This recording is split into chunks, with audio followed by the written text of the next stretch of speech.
Make sure to subscribe to Ben on YouTube so you can stay up to date on everything Humble.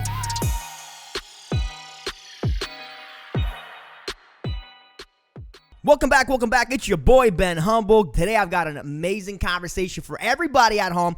Listen, if you're interested in growing a brand, a personal brand, a corporate brand, today is going to be an amazing conversation for you that I'm going to love to get you plugged in. And I've got a really amazing guest today, a guy I've been following for a while, super talented. And you all know me, I'm a musician, so I like talented people. That's my kind of person. So I want to bring on somebody, Robert Syslo. This guy is like, dude, super talented, understands branding. He's a beast when it comes to marketing.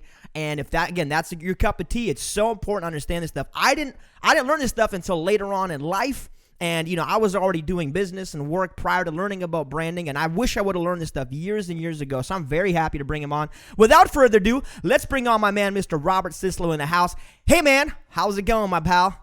How's it going, buddy? Good, man. Good. You're very welcome. Thanks for being here, dude. It's going to be an awesome conversation. I'm seeing 2 or 3 of you here. We're live on a couple of different platforms, so that's awesome. So, Rob, dude, your company, Syslo Ventures, you guys do all kinds of marketing for big names. I've seen you kind of help some big names in there really grow and scale, folks that are, kind of well-known household names.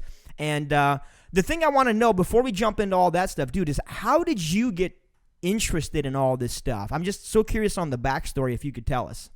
Yeah, I've been doing this since I was probably 14 years old. We had a little project we had to do in high school, and it was to film the 1960s.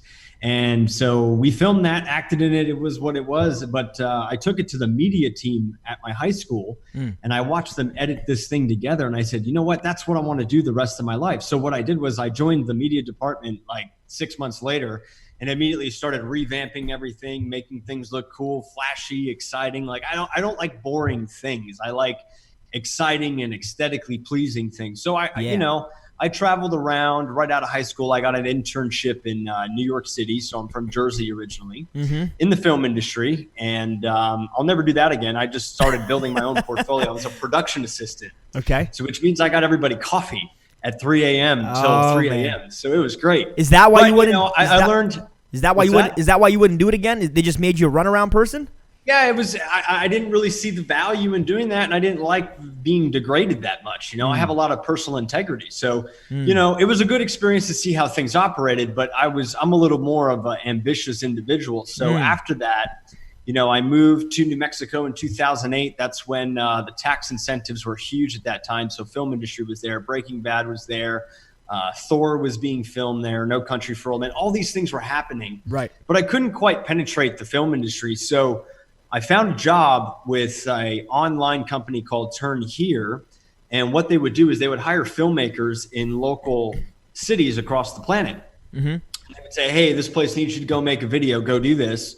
You got paid like really small amount of cash, but I was 19. Okay. And I was like, here's a great opportunity for me to build my portfolio. So I went from having 0 production experience to having 60 ads produced in like 30 days. Awesome. So the turnaround time on that was, 24 hours, go shoot, come back, edit, put it up. And that was that. But what I thought was really cool, I didn't know what I was doing. I didn't know I was doing advertising. I didn't know I was doing branding. I didn't know I was doing any of that stuff until many years later when I was working for an entrepreneur. And that's what it was. I was like, oh my God, we're doing marketing. Okay, this is branding. Like these were the terms I started to hear, and I didn't really have an understanding of it. But I'd been doing that for clients across the United States and as far as China and the Caribbean for the past 6 or so years.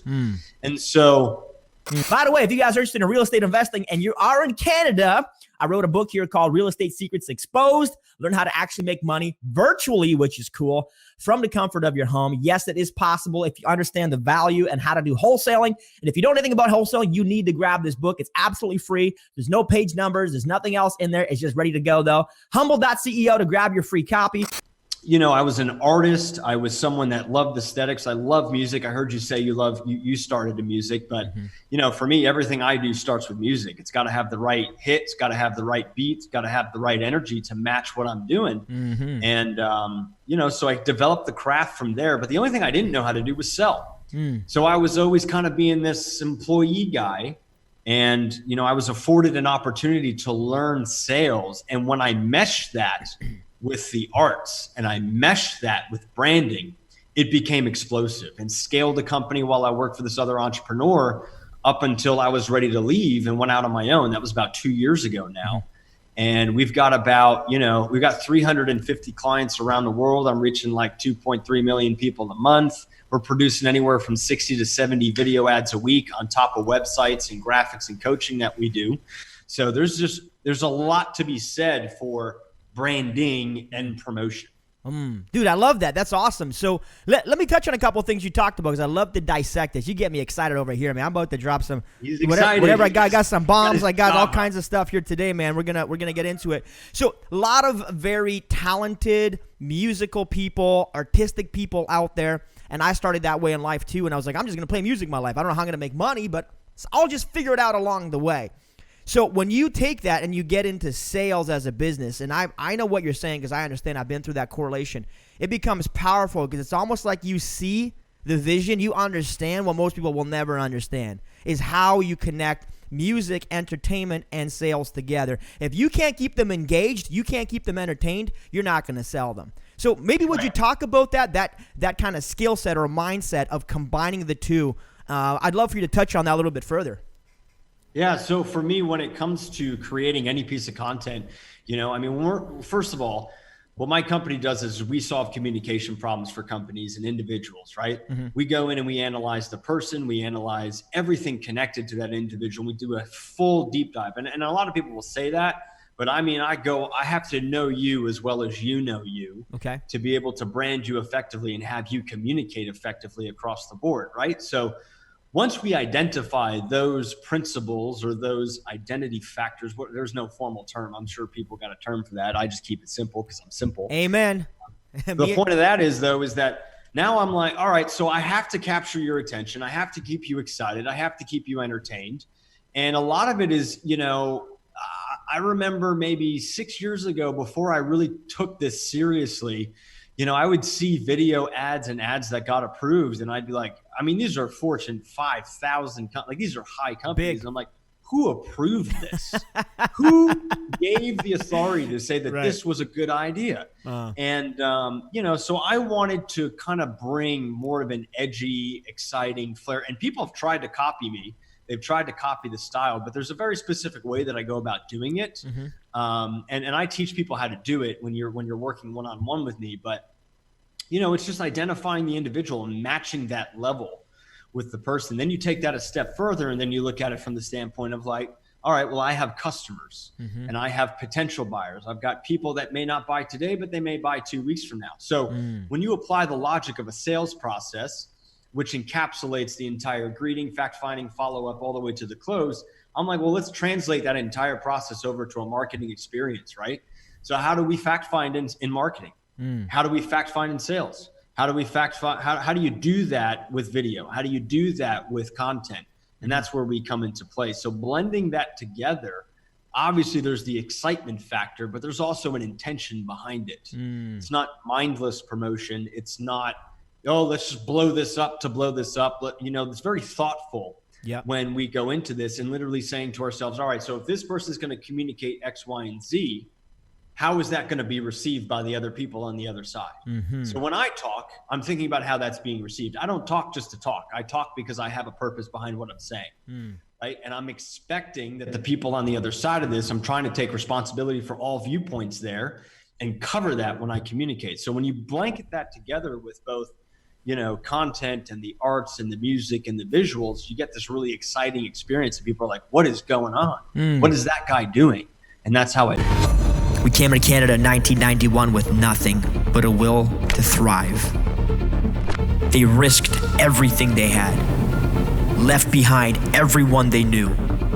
The only way out of the country was illegal, and the risk was huge. I adopted the mindset that my parents had of faith and vision for my life. You see, they helped me understand that you get to decide what happens in this world. By the age of 30, I became a millionaire. I refused to accept scarcity, limiting beliefs, or someone else's excuses. So you want to know what the secret is?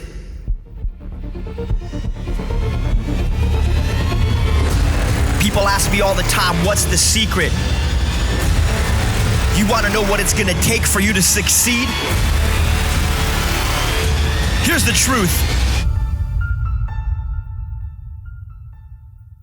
And they can't explain it, dude. It's powerful because it's an art and a science. And I think what people like you do for the world is that you bridge the gap between this kind of transaction versus relationship with the person.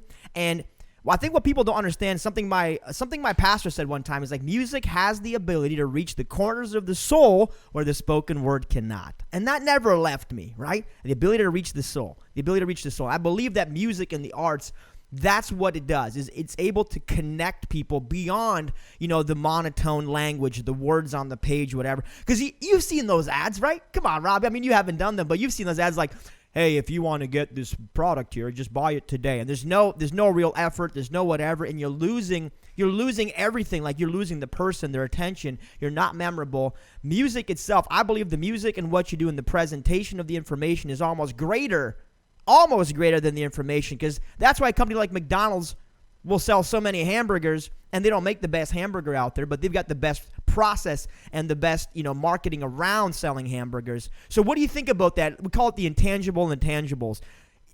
Maybe a relationship. How important are the intangibles in relation to the information?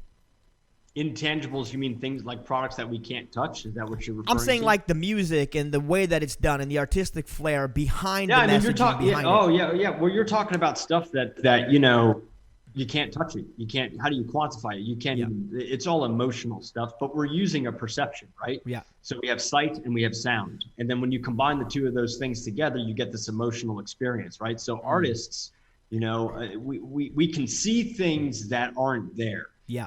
We can create things that aren't there. We can imagine things that don't exist. And when you have an entrepreneur that's got a bajillion thoughts running around in their head and they're trying to create an image and they're trying to communicate what it is that they offer, artists have the ability to grab those things, package them up, and sell that to the public in a way that's very understandable. I mean, even right down to language. I mean, I avoid all fancy high-tech language because I don't want to lose anybody. I don't want to confuse anybody. Yeah. And I don't follow anybody that does that.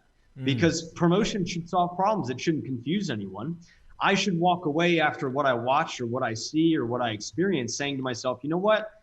That felt good. You know what? I can use that information today. You know what? That's easy to instantly apply. If I walk away from something and I'm confused or I feel worse off or I feel bad or I'm like, this doesn't seem right. If any of those things start to fire, to me, I don't know about anybody else, but this is what I train people to do, is that, the credibility of that individual drops significantly for me. I don't care who it is. I don't care how much money they have. I don't care what their power is. I don't care what their influence is, right?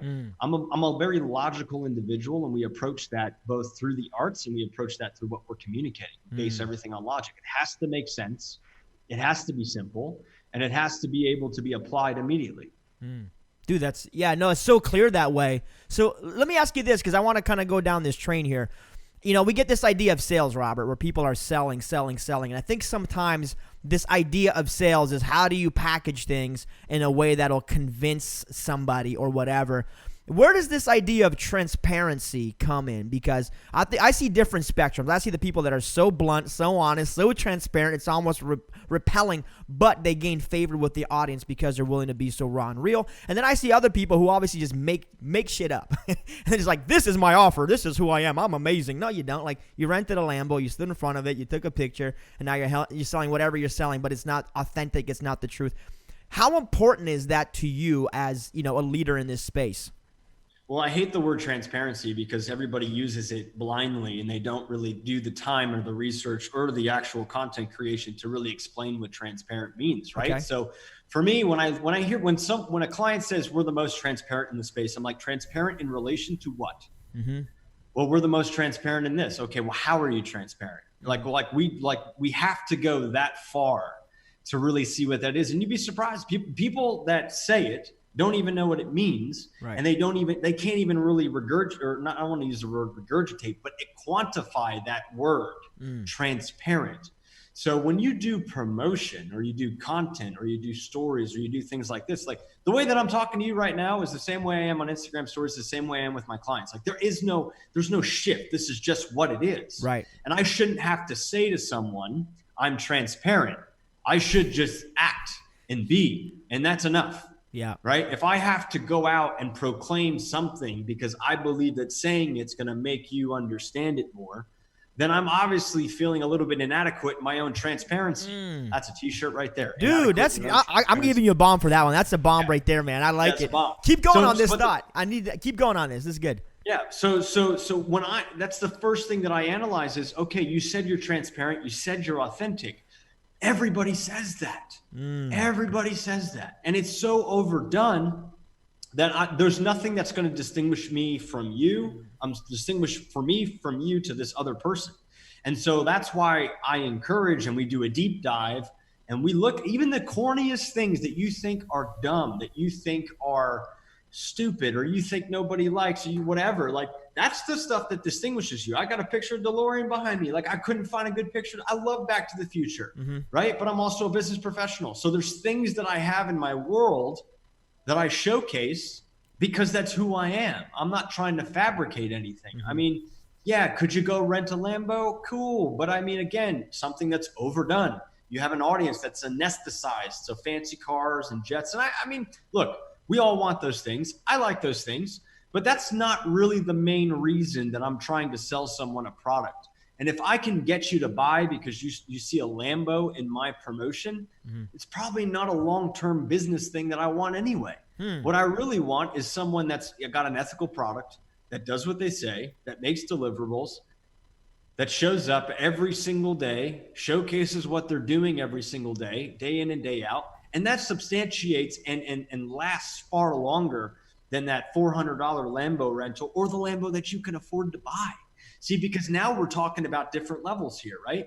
So the guy that can afford the Ferraris and Lamborghinis and all this stuff and the Rolls Royces, I mean, they're living at a level that's way above the average individual that's on social media. And what you don't want to do, and I did a video about this, and this correlates to your question about transparency, but you don't want to alienate yourself from your audience, right? So even if, let's say you've got those nice things, yeah, I think it's cool to say, yeah, I've got this, but that's not your main thing. Right. Your main thing is what it is that you worked, till 2 o'clock in the morning to be able to afford that thing. Or you helped 2,000 people, or you helped 10,000 people. How did you do that? Show me the journey, show me the process, because then I think you have the right to, you don't even have to say it. It's pretty clear that you're transparent. It's pretty clear that you're authentic, and people can tell when you're speaking from who you really are versus assimilating somebody else's language. I know entrepreneurs that take somebody else's words, somebody else's ideas, somebody else's names for things, build events out of those names, build products out of those names, but somebody else already said it. And I'm like, what are we doing? Like, what is this? This is like, for me, I mean, that pertains to me, and I'm not making people wrong at that, but we're losing the individual. And that's where marketing and promotion fails, is the second that I can't see who you really are, is the second you're not, quote unquote, transparent. I see. Okay, so I like this. Let's keep going on this topic. This is cool. So you get people out there who are essentially, and transparent for lack of better words, but they're taking other people's board ideas, or they're straight up ripping them off. They're claiming them as their own. They really are not part of their unique identity, but they're using them as a sales pitch, as a leveraging tool, or something to create and further. So here's my question. Hasn't everything already been pretty much said? Like, I'll give you some examples. We have Think and Grow Rich, and then we have all this mindset stuff, and then The Secret, and then this, and then this, and then 10X, and all the, like, a part of me thinks that pretty much everything's already been said in one capacity or another, but, as generation to generation, the new, kind of generational gaps in language and whatever, the same ideas kind of get spit out in new fashion, and somebody lives through them, and then they have a new label on it. That label becomes a movement, but it's part of a movement that may have already pre-existed. Do you think there's ever anything new out here in like the world of marketing, or is it just essentially relabeling some of the stuff through other people's experiences? I'd love your take on this, man, because it's a little confusing for me, because I feel like it's been done. Like, there must have been some dude in the Babylonian age who was like, hey, do more, do better, right? And then from there, like, spawned all this other stuff, right? So what do you think, man? And feel free to disagree with me if you like, but I'd love your opinion on this. Well, that's a really great question. And I like that you brought that up. So, I mean, I go back to the person, right? So I go back to the individual that's saying that, right? And I know the first instinct when you don't know enough about your own services and your products and even yourself, like promotion's a long-term self-discovery play, both for yourself and for the business. But, you know, as you start to do this, you have to identify what I call as the illogical that exists inside of an industry or inside of a space, right? So if someone's saying something and it seems a little bit off, it's probably because there's an illogical thing in there, right? Now, why would somebody buy from you? Why would somebody listen to this podcast? Because how many people have done this podcast already? I can turn the question right back around to you. How many people are doing the same exact thing you're doing? But the point of the matter is, though, is that Ben is Ben, and Ben has a personality. Ben has viewpoints. Ben has a certain emotion connected to him. Ben has a certain experience that he provides. Ben has something different in the way that he presents himself that would make me want to watch him. Now, you don't have to be super extroverted to do this. You don't have to have a Ferrari to do this. All you really need to have is you. But see, we think that we have to assimilate this thing and become something that, you know, ends up hurting us in the long run, because now you're fabricating this false identity that then you have to keep up. I'm like, no, who are you? Okay, let's talk to you. Let's talk about you. Now, to answer your question directly about new content or new things out there, I think what it is that there are improvements that are made on things that have been discovered by other people, of which somebody improves on and does a better job of it. And if that was not the case, then nobody would be in business, right? I mean, we had taxis, and then Uber was like, hey, what if we just put this on an app and we send this to your house? Right. Improvement. Right. Kind of been done already, but improvement. Okay, we had delivery. I mean, I'm using this as like a very generic thing. Sure, we could probably go into an hour-long discussion, but trying to answer your question, I look at it as an improvement. If you're going to go into business, you're going into business because your product improves lives. If you're going to promote, it's because it improves something somewhere along some line that somebody hasn't really gone all the way and discovered yet, or somebody hasn't fully hashed out yet. Then if you can find that little piece, that's why I would do business with you, right? So I think that answers your question. Do I like I run a marketing and promotion agency. Anybody and their grandmother can do a marketing and promotion agency, unfortunately. But that was my problem. When I left, I had a non-compete, couldn't promote, all these agencies out there. Now I'm on my own. What is it that I'm going to do to separate myself out to get clients in a space that, number one, is riddled with unethical people. Number two, that's riddled with things that just don't work. And number three, burns a lot of business owners. So before I even start, I've got 3 strikes against me. Yeah. You know what I mean? So where does that come into play? And I'll tie this back to your transparency question. I just started showing up every day, showing exactly what I was doing, my own viewpoints, my own experiences. And believe it or not, never once, I'll tell you a story, you know, I ran out of cash like 4 months into being on my own. I was trying these 2 other ventures. They were way off purpose and it didn't work. Ended up costing me a lot of money in the long run. Anyway, I remember my rent was due. I think I had like $1,000 in my bank account. My rent was $3,300. It's more now, but at the time I was like, we're going to die. And so what I did was I said, all right, what do I know? What does Robert Syslo know? And obviously it's video. I mean, that's where I started. Everything else is a byproduct of that. But I just went back to the basics and I just said, let's pick this one thing. Let's dive deep in this and start expanding this out and talk about Robert Syslo's knowledge, experience, and what he's observed. I immediately made 15 grand in like 72 hours. And then I scaled my company to 150,000 in 60 days. So and that was all done without asking a single person to buy any products from me. Then what I did was I inadvertently found a solution to a marketing problem in that. And then I said, okay, cool. Let me hash this out even further. Cut to a year and a half, 2 years later, here we are. And now we're a thriving organization. We got 300 clients around the world. We've got 350 plus. We've got 6 employees, and we're helping some large brands grow and expand. I got $1 billion organization. I train 700 people a week, close to that on promotion. So, I mean, is it something new? No, it's still promotion. The fundamental principle is there, but the execution is different. And that's where I think improvements can be made. And that's where I think companies are distinguishing themselves. What's the improvement that exists?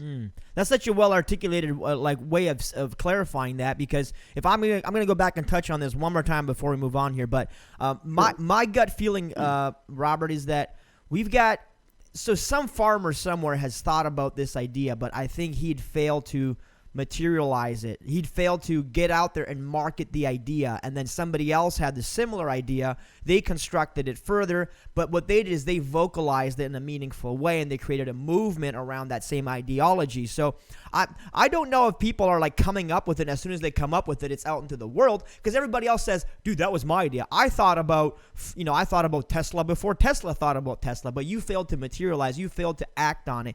You failed to take action and execute on that. So maybe could you give us some guidance or some insight? Once you have an idea or a brand, or like, how important to you is the action? Or do they need to go through a refinement period? Or is it a ready, fire, aim approach? Take action and figure it out as you go. Otherwise, the next guy is going to come in with the same idea, improve on it, and maybe you're going to be, second in line. What do you think about that whole ready, fire, aim approach to business and personal branding? I love that. And I want to say a few things about what you just said there. Sure. This whole idea of this, this guy's going to take it. Yeah. Oh, this guy's going to do it. Why are you even worried about that? What does that have to do with anything? So what? Who cares? Let him do it. What if you have your idea? You have your deal. Okay. Now we could talk about this probably for 2 hours straight, but I mean, I don't look at what anybody else does. I don't care. I really don't. I'm happy that they're playing their game. I'm happy that they're winning, but me watching them does not grow my company. It does not pay my bills. It does not help my clients. It does not help my customers. Amen. What helps is how strong am I? How focused am I? How much am I developing on my own products and services? So I don't even have that thought that somebody's going to take something from me. It's not even in my universe, because if that's how it's going to be, fine. Well, that's a criminal. So let them go be a criminal. I'm not a criminal. You want to take? Go ahead. Be a criminal. That's what you are for the rest of your life, a criminal. So let's just clarify that one thing. Now, the second thing you said was about this materialization thing. It's not even about materializing anything. It's about communication. Did you communicate about what you have to offer? And that's what promotion is. When I give my talks, the talk is actually called On Promotion and Communication. Why? Because promotion comes from the ability to, as you said, vocalize the points of what it is that I know, the points of what it is that I can bring to the table, the points that I can solve problems within a space or a marketplace, multiple problems, not just one. But most of all is that I even just showed up and communicated. So do I have to have a super refined thing? No. Do I have to have a high class thing? No. Do I have to have everything perfect? No. You just need to start talking. Okay, because as you start to promote, and I've seen this happen over and over and over again with all the clients I have. When they first start, they get a little dispersed and they're like, I don't know where to begin. It doesn't make sense. That wasn't good. I can't watch myself. Can't do this. Can't do that. 2 weeks go by and all of a sudden they're like, I really understand my business. There's a product that I could add that I didn't even think about. Oh my God, I didn't even have this as a solution for customers. See, what happens is you're forcing yourself to actually see what you're doing. And promotion makes you do two things. It really reinforces what your business is, or you say, damn, I don't know enough and I got to go back to the drawing board and really reinforce this. So if you're going to get up and communicate, you got to know your game. You got to know your products, got to know your services, and you got to know how you solve all those problems for customers. But do you have to have it perfect to start? Not at all. The action of starting the process is more important than somebody like, I know someone who's like, we need to plan all this out. We need to map it out. We need to write everything down. We got to put all this in first. Meanwhile, we're not making any income. The business is failing. Yep. Everybody's going hungry. And I'm like, freaking take the shotguns, take the cannonballs, put them out front, start firing everything we got. We got to go. The ship is going down. Let's start talking. This is insane. Why are you on Excel? Yeah. Let's go outside. Let's talk to people. Excel ain't going to pay the bills today. That's right, man. We can do Excel after we pay the bills. Dude, hold on. I got to hit you. Keep going. I just had to do that. Forget Excel, man. Keep going. Keep going. This is awesome, bro. Keep going. I love this. You know what I mean? But that's logical. Yeah. Right? The ship is sinking, okay? And you're trying to drive the ship. You're like, I'm going to go in the back and I'm going to paint the back wall because that sounds like the right thing to do. It's totally illogical. It's like, no, I need to communicate. I need people to know I'm there. I need people to know that I got products and services. I need to share my viewpoints so I exist in the marketplace. And the last thing I'll say about this is that what promotion actually does is that I don't care how many people exist in the space, the more that you can get it going, the more that you actually make room for yourself. Like you start to create your own little universe. You said, I don't know what you said, like a culture or following. I'm not out there to try to create a following. I'm not out there to try to create a culture. I'm just creating a space that people can come in and out of at any place, at any time that they want, learn something and leave or stay. That's it.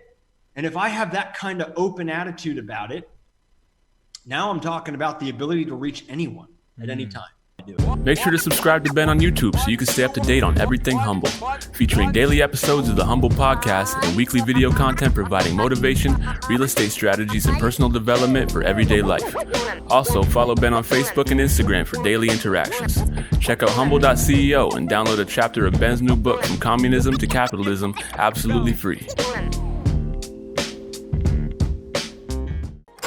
Powerful. This is powerful, man. I love this stuff, dude. You're getting me amped up here. So let me ask you this, because you're touching on some stuff, and I'm going to be transparent.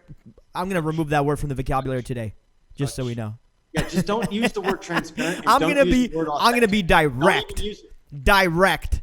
So I used to struggle with this whole competition versus collaboration thing. And I'm like, oh my God, I'm a real estate investor. Everybody's a real estate investor. I'm going to come into this marketplace and I'm going to have to fight in this, red pool of competition until I read the book Blue Ocean Strategy, which basically says just do your own thing. So what I recognized recently, like the reason we put this show together, one of them was I was like, dude, just create. Create something every day and stop consuming. So many of us are consuming other people's content and other people's opinions and other people's, discretion that we become a part of their reality versus us just staying in our own identity and our own reality. So I'm under the firm belief that people just need to create, especially right now with scarcity. You're at home, you're afraid, you lost your job. What do I do? You're sitting at home, you're bored. I believe every human has the ability to create because we're made by a creator. What do you think, man? Do you think people should create more individually? Or what's your take on this? I'd love to have your opinion. Yeah, I mean, I love what you said there about, consuming and people watching the news and all the craziness that's happening. All that's designed to stop you. All that's designed to do is to stop you from moving, to stop you from creating. And if you can get into a position where you're like, I'm not going to accept that, and you start firing off into the space, I did a post out about how I don't watch any news. I don't look at anything about anything. Yeah, I was aware that the situation happened, obviously, like how could I not be? But I don't spend time on it. I'm like, all right, cool. Unless that damn thing is crawling up the 19th floor, over my banister, into my house, I'm not going to worry about it because it's going to do nothing for my income. It's going to do nothing for my employees. It's going to do nothing for the clients that need me to help them. Yeah. So whatever space or business that you're in, you have to kind of almost disagree with people that are like, everything's shutting down. This is going to end. It's all going to be bad. Okay. You could go in, you can agree with that and experience that, or you could say, all right, I'm going down. I'm getting out the flamethrower and I'm going to fire everything off. And we're going to go out in a blaze of glory. You know how much I love my explosions and my electricity and all that stuff. Like, I just don't play with it. I don't go into it because it has no bearing on the situation that I'm in today. Yeah. I'm confronted with the same problem everybody else was confronted with at the end of March. I had a huge pipeline and it went, and I was like, okay, now we got to really out-create this. All right, what am I going to do? All right, I'm going to turn up the volume. I'm going to spend some money on ads. Not a lot. Okay, if I got $2,000 to spend, let's go. Whatever, something to just start the flow going. And what did that result in? All that action, all that productivity resulted in the highest month in my company's history last month. Boom. Highest ever. Middle of an epidemic, middle of an economic crisis, had the highest month ever in my business. Everybody's paid. All the employees are paid. Everybody's getting products. Second thing I would do right now, especially now, and I love what you said about the create thing you said, is that doubling down and reinforcing on the things within the company that need to be reinforced, now would be the time to do it, okay? Take 4 hours of like, where are we weak? Where do I need to reinforce this structure? That's what I did. My vice president, Damon, I said, hey, I'm a little bit shallow on the way we deliver. I want to reinforce this so this is smoother. I want to add more content to my training program. I want to really change the way we deliver this stuff so I can get everything tight right now. I don't let any type of slump or anything, and you said it before about Chris Root, if I'm bored, I'm crazy. It's not that I get bored. It's that I get a little concerned. I'm like, all right, where are we the weakest and what can I shore up right now? Promotion is ongoing. It never stops. It just keeps firing. It will never stop, no matter what happens. And that's really hard to do especially if you're worried about money, especially if you're worried about, how am I going to pay my employees? It's really hard to move out of that and take a step to market yourself when you're in the frame of mind of like the ship is dying. Mm-hmm. But I'll tell you what, if you can just take a little step forward and talk about your products and services and talk about how you help people, you'll feel better because you'll remember why you started your business in the first place. And you won't become paralyzed by this whatever's going on. And you're continuing to expand outwards instead of going back like this and going smaller. We want to keep reaching. We want to keep reaching. And the moment that you stop that is the moment that you lose. So I think I answered your question. You did. No, you touched on it well. And you said a very interesting word that I like, which is you said out-create the situation. And I thought that was so articulate because that's what we tend not to do. We tend to contract. Oh, my God, everything's going around me. I'm going to contract my operations, contract my activity, contract my mindset, contract everything into a little ball in the corner.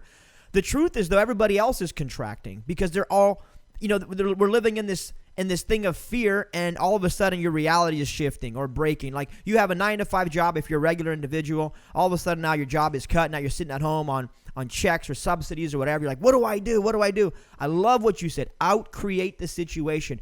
The problem is you got too much time on your hands, folks. You got too much time to consume the news, too much time to consume all this fear.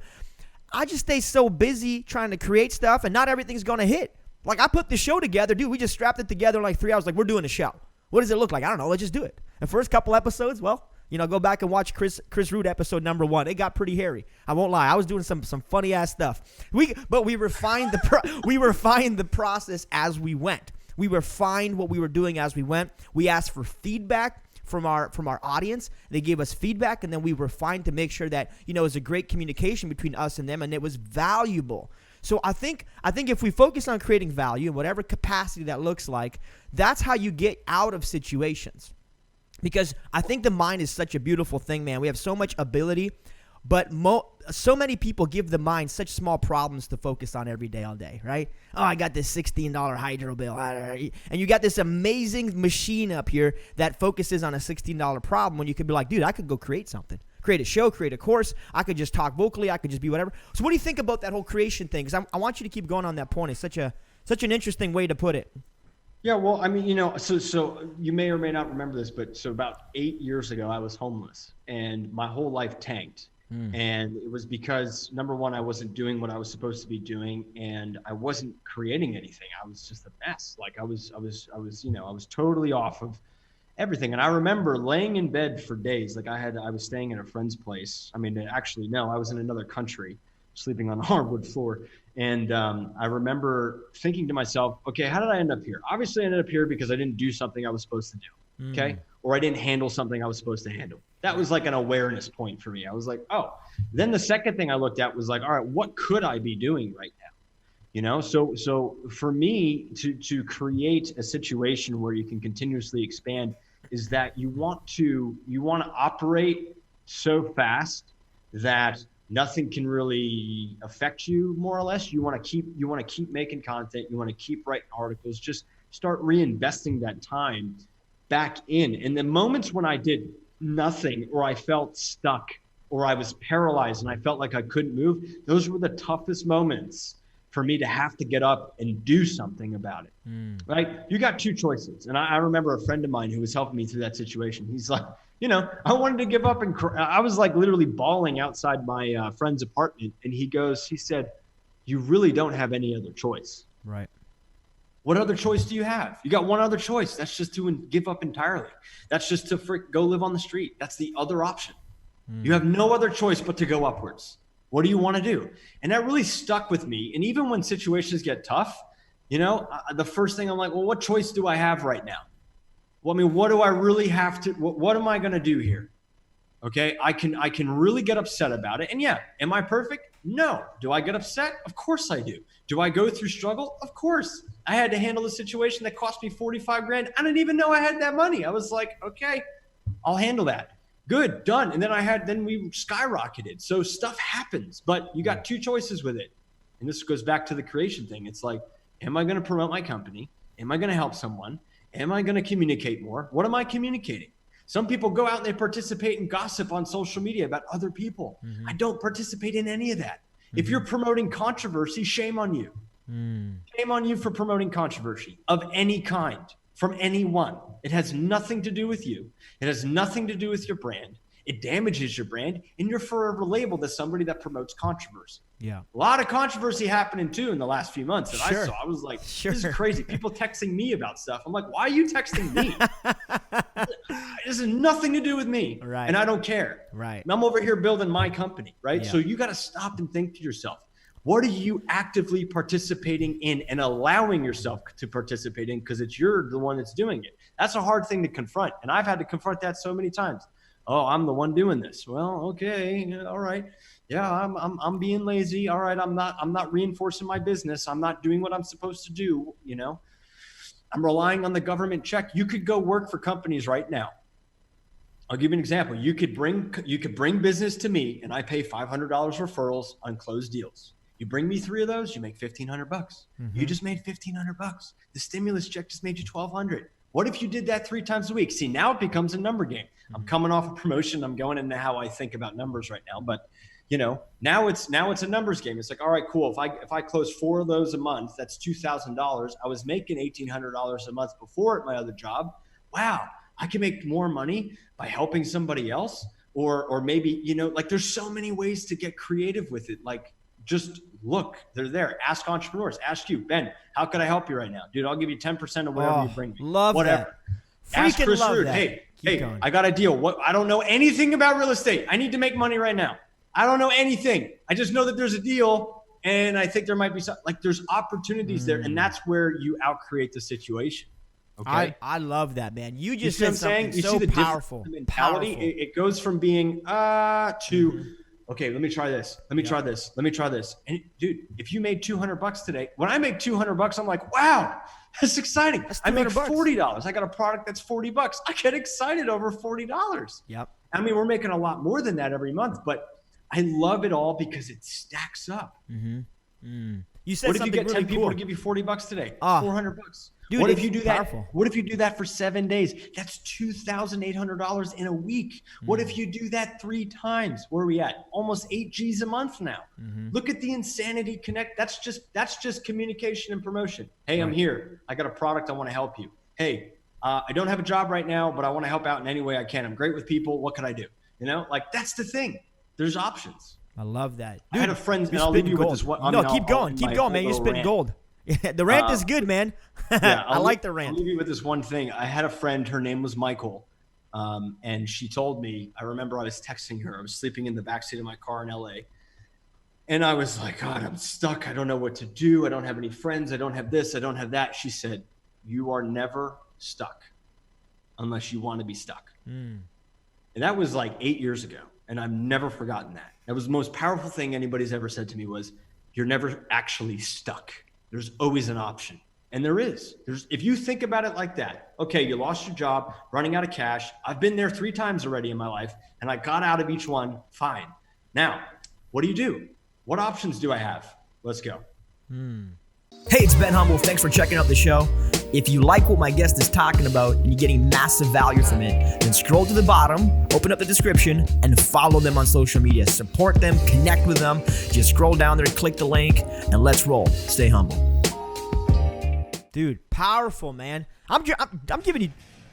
I love this stuff.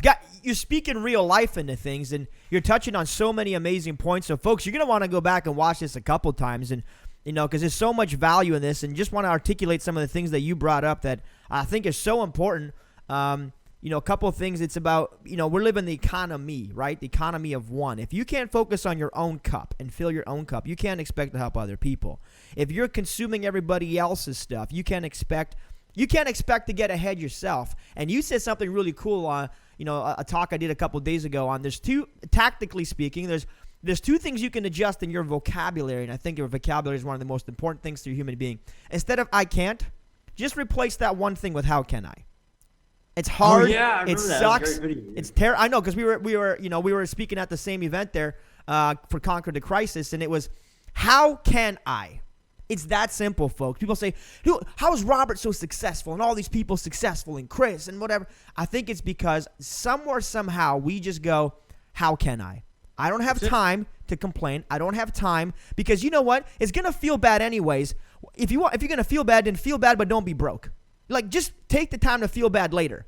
Take the time to deal with the emotional consequence later. But don't have emotional consequence, feel bad, and be broke and do nothing. Like, you don't need to do both. I think you can just, how can I? I don't like it. It's not what I want, but I'm going to move. I'm moving. I'm creating. I'm getting that job. You said something so cool, man, which was this. I think any entrepreneur, if you call them and say, I want to bring value, I don't know how to do that. What can I do to bring value and how can I get paid doing it? I think just about any entrepreneur can give you some kind of answer. Dude, it's powerful. It's freaking powerful, man. Because you're right. And it's easy. It's very simple. And I mean, everybody that messages me, I always respond. We always talk. We always have a conversation. And that how can I thing, when I said that, like, I mean, trust me, there are days when I'm like, I don't want to, I can't, no. And then you're just like, oh, how can I? And you gotta just kind of like, physically move the arm to pick the, like, you gotta just take over. That's right. It's horrible. Like, it's painful. Okay, it's not painful, but it's like, But I think just getting in motion. How can I just puts you in motion? I can't. How can I? And you're like, well, I guess I could do a video or I could message somebody. All right, let's do one, and there you go. Yeah, something, folks, something. It's the smallest little granular thing. And, there's a book out there called The Slight Edge, and it just talks about doing, small little things consistently over time. I got actually that from Chris. I was introduced to that book. If you just do the small things over time, eventually there's a compounding effect that happens, and you're gonna go up. And I think the reason, what I understand from the book was, the reason why we don't do the things that we should is because it's just as easy to do them today as it is to just say, I'll do it tomorrow. And then when tomorrow comes, you just don't do it. Something else comes up, some other situation, some other nonsense. But if you just do today, create one thing. Create one thing every day. And within a year, you've created over 300 things. They're not all going to stick. Some of them are going to suck. They're going to be terrible. Dude, when I first came out, I'm going to tell this story real quick. I met Robert at an event conference, and the dude's like, hey, man, let's do some stuff, And that's when I met you for the first time a couple years ago. And I was like, dude, I'm living in obscurity. I was at 10X. I'm living in obscurity, right? At the Growth Con. And I'm like, I need to do something. I met Chris that same time. He's like, you need to go all out. And prior to this event, Robert, I was quiet, reserved. I think I even told you, I said, Robert, I'm quiet, man. I'm reserved. I don't go out. I'm from a Christian background. I don't do any of that stuff, dude. If I have to choose fame or wealth, I'll just choose wealth every day, yada, yada, yada. And then I realized I can either accept the criticism over my life and just do massive things, or I can just live in fear and never truly push hard enough. And as a result of that exchange with you and with Chris, I came out, dude, and I like music. I bought a fake gold jumpsuit, fake gold teeth, fake gold everything, and I came out as like this real estate humble wholesale. I'm like, I am the wholesale, I'm getting the deals done. No jokes, just wholesale. I grind every day because they're not getting paid. I always stay humble, helping sellers every day. And I did this whole thing, and people are like, what the hell? This guy lost his damn mind. But I messed up. But you know what it did? It brought me closer to moving forward in the things that were aligned with who I am. That's why I created the whole humble thing. Now I recognize, dude, I don't have to be a gold fake actor on a stage. I can just be me. I'm loud. I like having fun. I'm boisterous. That's just my nature. But I've given myself permission to live in that light. And I think, what you do is so powerful because, you kind of grant that and give people permission and yourself permission. So just watching you saying that into another person and speaking that into their life is like, okay, we need to act more.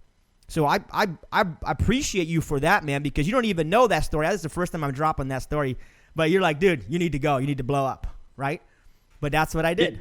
It's exactly what I did. And again, I mean, I just look at it like I just bring it back to a very, very simple thing, okay? And you don't have to be all crazy. I mean, it's awesome that you did that. I think that's hilarious. But I mean, I just am like, okay, if I got a good product, if I know it helps people, if I'm, not a criminal, and I really created something after really analyzing, watching, observing, then I really have an ethical responsibility to promote that. Yeah. Like, it's an ethical thing for yourself. It's like, it's like I got a Ferrari, but I keep it in the garage and I never use it. Boom. That's like painful, right? Yep. And that's also why I went out on my own. It was like, I got a Ferrari, but I'm not using it and I need to use it. And, so it became an ethical point for me of like, in every company that I work with, it is so crucial that I get that across, because it's like, it is that important that you talk. It is that important that you communicate. Promotion fixes sales issues. I track all my promotion. I track all the stats. How many stories did I do today? Post, yada, yada, yada. And the income line on my graph, my phone calls, my emails, and my promotion line, they're neck and neck, and they work together, right? So it drops into what you were saying. It's like, hey, I love that. I gave myself permission. You decided, you said, I'm worth it. I'm going to do it. And that's a wonderful thing. And it's a beautiful thing. And that's what I help people kind of understand is like, that's where it starts. Just that little, I'm going to do this one thing, and I'm going to do another thing. I'm going to stack it up. And all of a sudden a week goes by. You're like, wow, I did all that. Now you feel confident. You're like, wow, I can actually get things done. And that's the same thing in promotion. Well, and you help spark that, and I think a lot of people have that potential inside of them. They just fail to recognize or fail to do it until somebody says, hey, man, it's not that big a deal. Just do it. So could you speak to this as we kind of tie up today? There's a lot of people who, have that same potential. It's me, circa 3 years ago, and they're like, they know they can do this, but they're so afraid of criticism, man. And when you say promotion, they're like, their butt goes like this, right? Sorry for the visual, but that's what happens. People just get so scared. I got to throw some jokes in there. People get so scared. That's them. What do you say to people? Because I've got my own take, and I'll preface with this, then let you jump into it. I've got this whole thought that when I'm 70 years old, sitting in a nursing home, I'm going to ask myself one of two questions. Did I do everything possible to live in my faith and my calling and do the things that I was destined to do? And if not, was it worth not doing that? Like, am I so afraid of like little Stevie in grade 10 who picked on me that my entire life I was afraid of that one critic, that one hater, that one whatever, that I never truly pushed hard enough because the criticism and the fear of the doubt, suppressed me and made me live in this kind of oppression? Could you give us maybe some thoughts on that? Because I'm sure you've been down this road before here. How can people start thinking about this topic in your opinion? Right. So, I love the word that you use there, suppressed. I mean, that happens so much, and it stops people. That's the sad thing. People stop. And that's what it's exactly designed to do. It's designed to get you to keep quiet and not talk. And, I've had my fair share of that. And, here's the thing. When I know that what I do helps people, you're almost bulletproof. Here's why. You're bulletproof because it's a clean communication. It's a clean cycle. It's a clean experience. And if I'm not actively going out and trying to create antagonism, one of the things that I talk about in my marketing and all that stuff is do not give people a reason to attack. What does that mean? Is it totally preventable? No, somebody's going to say something, but I'm just saying, like, there's a very fine line between arrogance and actually being helpful. Okay. And you could fall into it very easily. And so when I teach someone, I'm like, all right, think about how this is going to be received by everyone, the people that like you, the people that don't like you. How can you position it in such a way?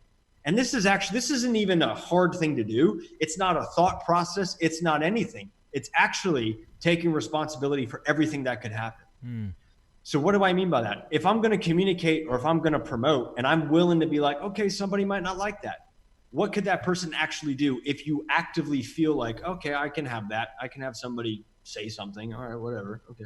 And then being able to rise one step above it and see it for what it actually is, which is here you have a person, you or whoever, that wants to promote. They've been around a lot of people that like you said, suppress them, held them down and all this stuff. The second that you start to hit the right level, they're going to start firing. And when they start to fire, that's the time to turn on more promotion. Boom. That's the time to promote even harder. That's the time, instead of doing one video a day, to do like 5 and blast it.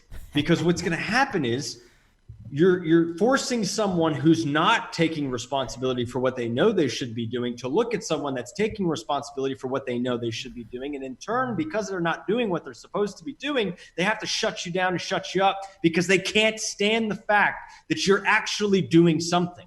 And that's where it starts. They're like, I should be doing it. And because they can't even allow themselves to do it, they see you, and the way that they make themselves right by you doing it is to try to take you out. Now, Is it easy? Not really. Is it going to happen on a grand scale? No. I'll be honest with you. One person out of like millions, maybe if that, will say something. 98% of the time, made up statistic in my viewpoint, people are happy you just talked. Yeah. They're just happy. And if they don't want to follow you, they don't follow you. Okay, cool. It's like, you're not going to be friends with this guy? Cool. You're not friends. Let him go do his thing. Big deal. This guy doesn't like you? Okay, you're not going to die. Let him go. It's fine. It's cool. Let him go. Whatever, you know? The other thing is that you cannot possibly make everybody like you. And I was guilty of this. I wanted everybody to like me. I wanted everybody to, you know, oh, Rob, you know, I like having happy people around. But you know what? Not everybody's going to like me. And I have to say, no, I'm not going to do this. I'm not going to tolerate this. This is a decision. We're going to do this decision. And I'm willing to have somebody say, I don't like you after the fact. But at least for me, when I go to bed at night or when I wake up in the morning, I'm not sitting there in my head going, I should have. I'm inside of me upset because I didn't do what I knew I was supposed to do. So be willing to have somebody be like, okay, you know, all right, this guy's upset. All right, here we go again. Try to laugh about it because it's 9 times out of 10, they put caps locks on and they try to attack you and you're like, ooh, cap locks. Oh, man, he's pissed off now. He's pissed. Meanwhile, they just put it on. Dude, what can that person actually do? And if it bothers you, block them. I block people all the time. I'm like, goodbye. Yeah. You know? And just I get rid of some people because of what they say and what they promote. I'm like, dude, I'm surprised that you even said that. And now I cannot be friends with you because that is so bad. Yeah. Like, and be willing to control your space. And the last thing is that, is it going to happen? Probably. Is it going to happen on a big scale? Unless you're a major, you know what? It's probably not going to be that bad. Because 9 times out of 10, most people will help you. Most people will support you. And the people that turn and might surprise you. You might be like, wow, I can't believe that Betty Sue over there didn't like me. She didn't like you the whole time. All of a sudden you showed up and now she didn't like you. Now it's just public and visible. Get rid of it. Who cares? Last thing, the thing that I protect the most, my most protected asset is my attention. My most protected asset is my attention and my space. And I don't allow things in and around me that are negative, that attack, that are even slightly a little bit of a little. And you know what those feel like. You're like, oh, that feels rough. Just protect it, okay? And you'll be happy that you promote it. Just take responsibility. Just always go back to, I'm here to help. And if you can keep that in your mind, doesn't matter what anybody says. I know a lot of people say that, but just fall back on that and it'll help you out. Wow, man. I love that, dude. So much powerful advice today, folks. And, you know, I'm very thankful for this conversation because a lot of it resonates with me personally. So I know it resonates with a lot of other people that are out there. And, you know, I think if you take this stuff to heart, folks, I mean, there's a maturity that comes from this conversation that if you start really looking at it, you'll start really evaluating your own, you know, your own opinions, your own self-worth, because a lot of this stuff comes down to, are you free to be yourself? Yes or no?